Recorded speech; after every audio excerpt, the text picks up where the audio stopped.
Military leadership just shattered decades of tradition with a public statement sending shockwaves across Washington. A coalition of 38 active and retired military commanders, including 7 four-star generals, have formally declined to affirm Trump's authority as commander-in-chief in a joint declaration released less than an hour ago. This is not quiet diplomatic disagreement.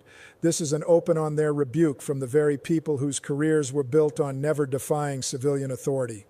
Hit that subscribe button now, because what is unfolding will dominate headlines for months.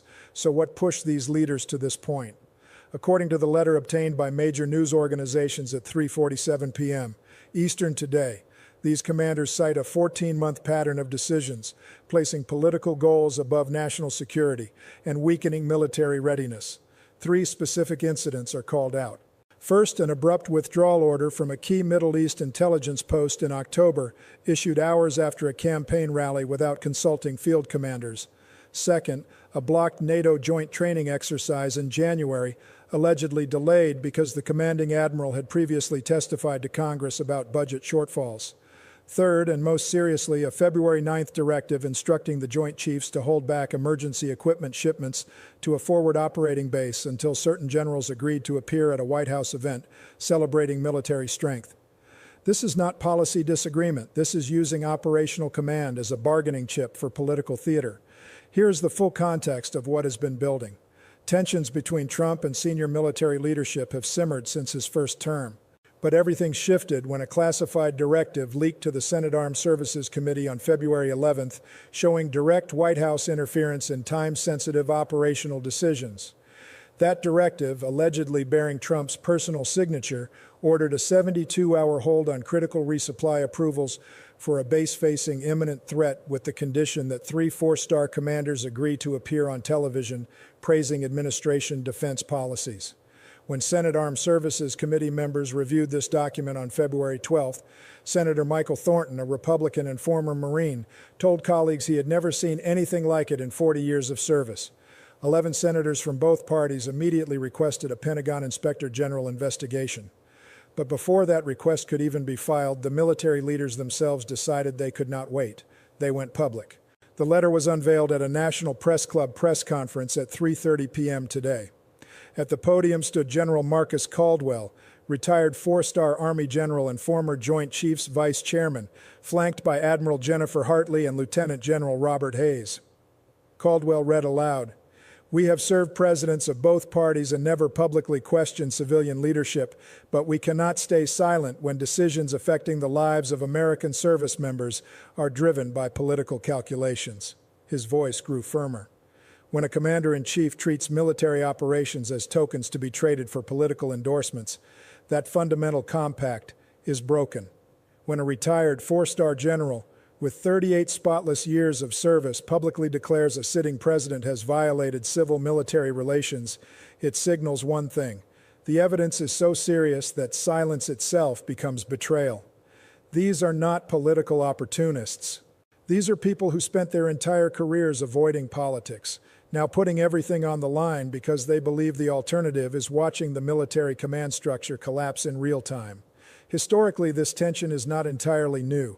Truman fired MacArthur in 1951 to preserve civilian control. Powell raised policy concerns through proper channels in 1993. James Mattis resigned quietly in 2019 without publicly criticizing Trump for nearly 2 years afterward. What is different today is that these leaders are not waiting for retirement, not softening their language, not working through private channels.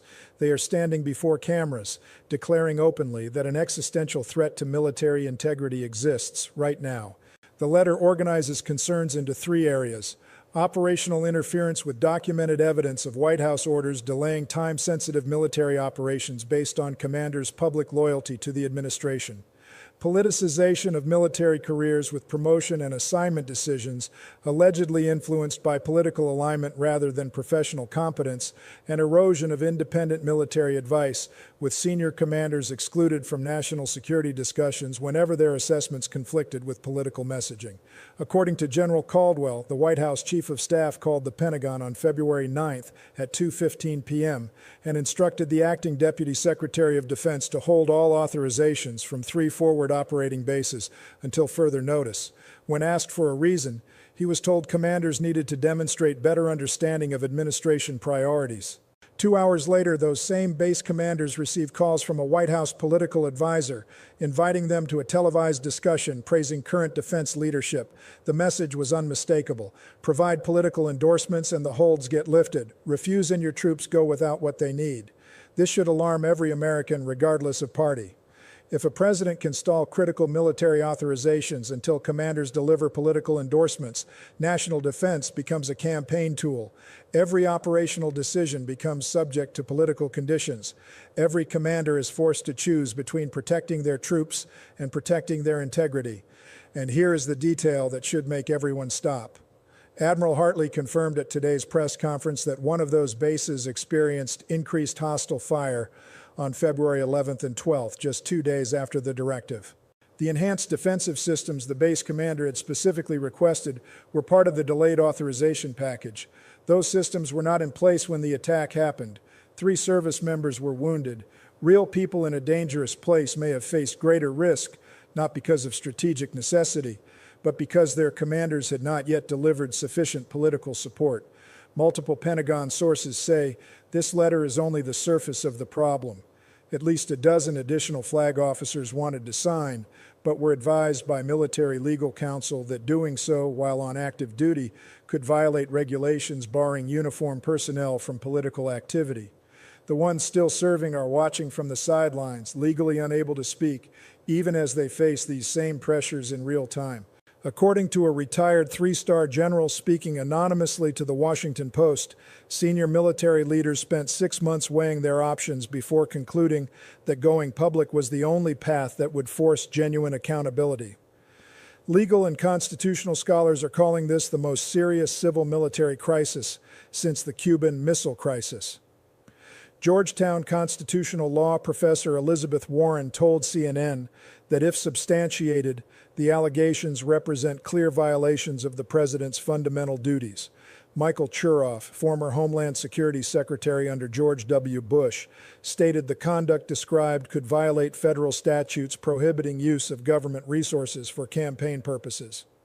Even conservative legal scholar John Yoo acknowledged on Fox News that using commander-in-chief authority as leverage to extract political endorsements from field commanders crosses a constitutional line that should concern every American.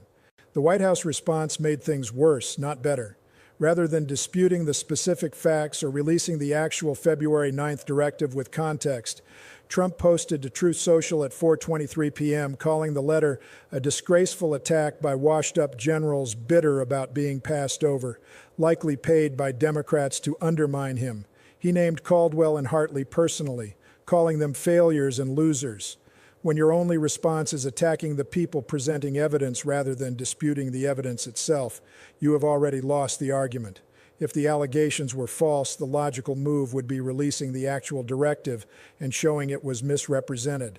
Personal attacks and conspiracy framing suggest no factual defense is available. Here is where things stand.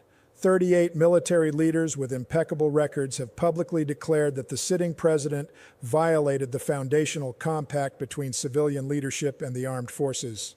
This is no longer theoretical. It is no longer about policy preferences. It is about whether we accept a system where military operations get paused until generals agree to deliver campaign endorsements. If there are no consequences, the precedent set will shape American national security for generations.